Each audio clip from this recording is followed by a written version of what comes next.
Peu importe en quelle année ou en quel souvenir, il suffit que vous sachiez que je m'en allais mourir en somme de pied ferme et de plein gré. Je m'en allais mourir comme le jour, aller se coucher, mais quand on a aimé la vie, quand il vous l'a bien rendu, on ne fait pas son dernier lit du premier canal venu.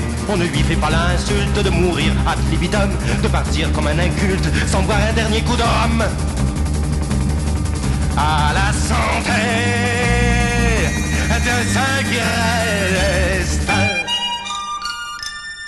Je me suis serré la main au canal Saint-Martin, en plein milieu du mois d'août. Je me tenais droit debout, je voyais la mort en face. Je m'apprêtais à sauter lorsqu'une vague de crasse vint se briser à mes pieds. Quand on a vécu sa vie proprement et jusqu'au bout, on ne va pas finir ainsi au fond d'un tuyau d'égout. Suis allé sur l'autre rive, rechanter mon tédéum, me jeter à la dérive et boire un dernier coup de rhum.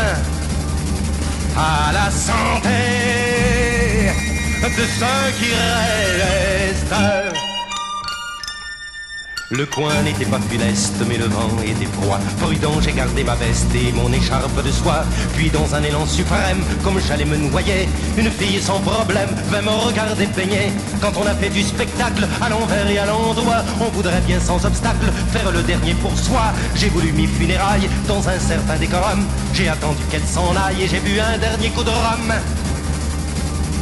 À la santé de ceux qui restent. Puis dans un dernier effort, j'ai levé les yeux pour voir une fois encore et la lune et les cieux. Mais la nuit était posthume, la lune n'y était pas.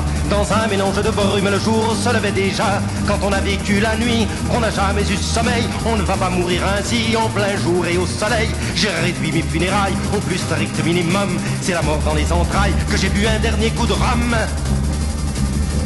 À la santé de ceux qui restent.